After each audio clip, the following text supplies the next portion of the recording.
May I now invite our chief guest today, Mr. Claude Alvares. And Mr. Claude Alvares, may I request you to come up to the stage and put the context of healthy food and farming in context for us. Claude Alvares is an Indian environmentalist based in Goa. He is the editor of the Other India Press publication based in India, the director of the Goa Foundation, an environmental monitoring action group. Claude Alvares got his PhD from the Technische Hogeschool Eindhoven in the Netherlands in 1976. He is a member of the Goa Coastal Zone Management Authority of the Ministry of Environment and Forests. He is also a member of the Supreme Court Monitoring Committee, SCMC, on hazardous wastes constituted by the Supreme Court of India. He is the author of the article, The Great Gene Robbery, published in the Illustrated Weekly of India in 1986. Would you please put your hands together and join me in welcoming Mr. Claude Alvares.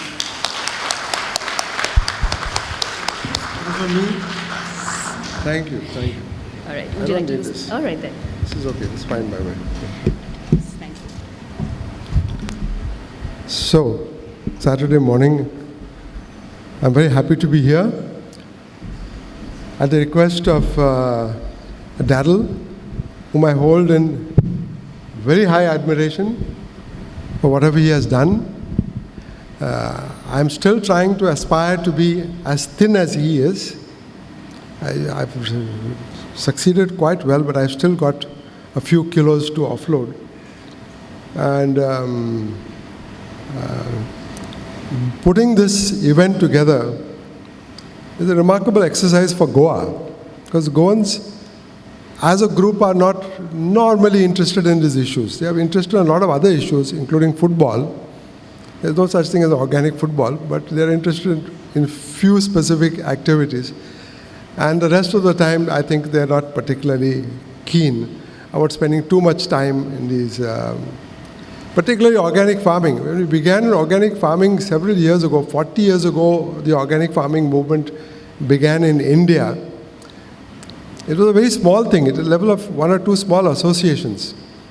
But today, the organic farming movement is expanded so fast and so rapidly in the country that no association can keep up with what is happening.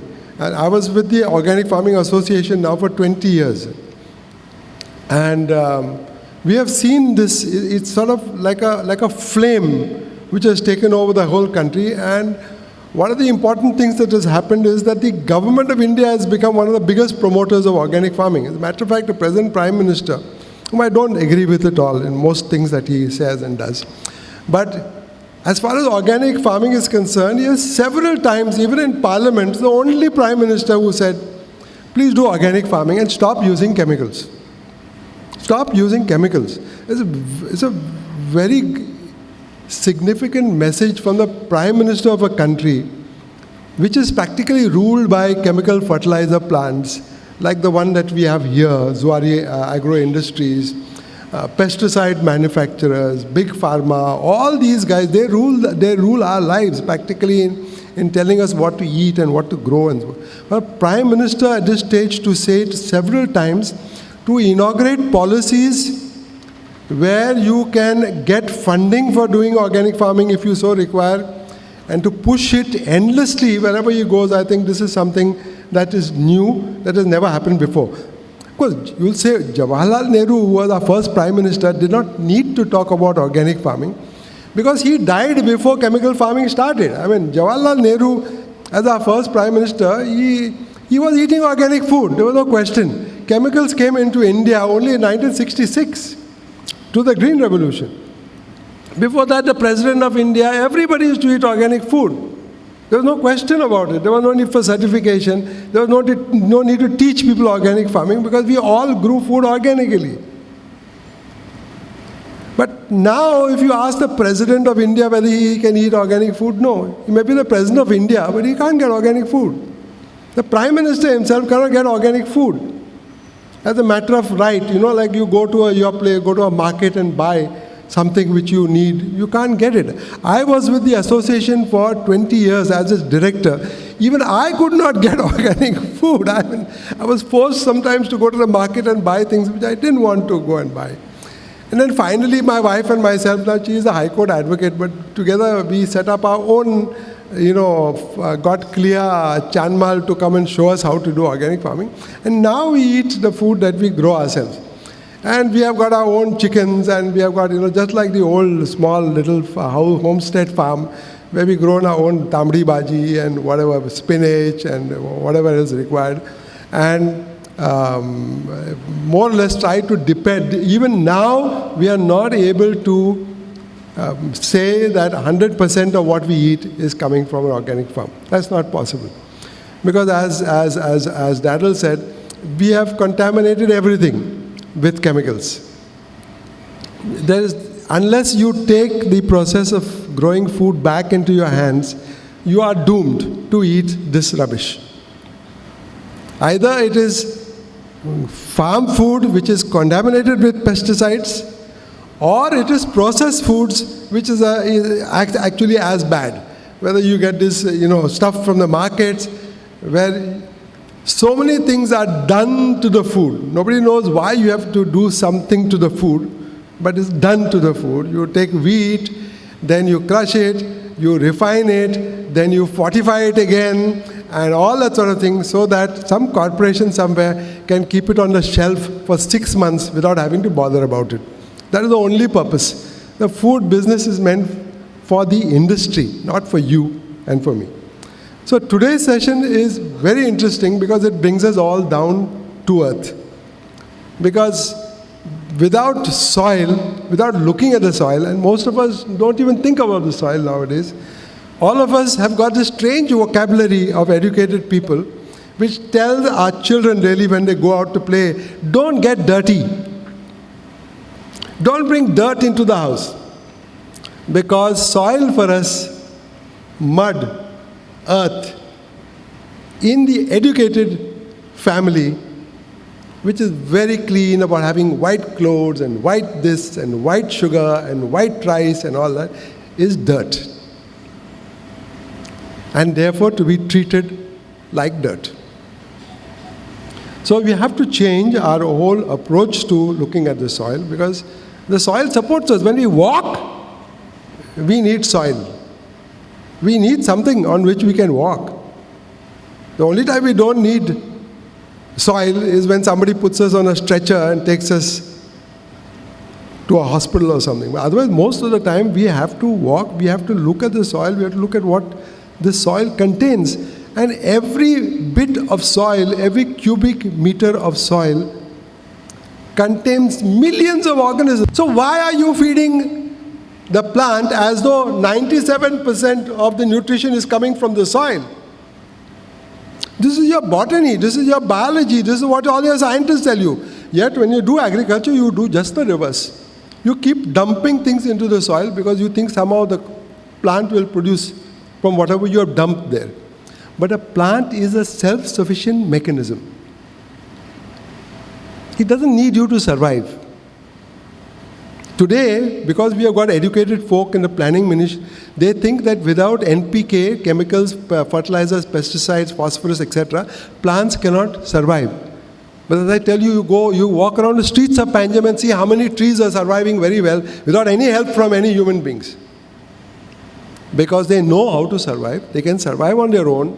They don't need you. If you look at buildings which have got cracks, you'll find plants coming out from those cracks. You keep a truck with some soil on it, and after some time you'll find plants coming out of that soil. Because plants really know. They don't require you. Every seed has got its own power to come out, provided the atmosphere and the environment is right, and to develop and to become into a tree. So our job is only to see how plants grow, observe how they grow, and then understand it and see how we can work with that. And that is why you have do-nothing farming and other adjectives that are coming in, like zero-budget farming and all sorts of things. But they're all, you can leave all those terms aside. Leave all those words aside. Just go to look at plants, how they grow naturally, study those principles, and then if you use them, then you will be growing plants with the least possible effort. And the basic principle there is always, don't look after the plant, just look after the soil. And once you look after the soil, and the soil has got its own microorganisms and bacteria and termites and earthworms and everything, your plants will do very well. Today's list of speakers is really amazing. I mean, he has mentioned Karan Mangral. Karan and Yogita were people who worked in the Tata Energy Research Institute.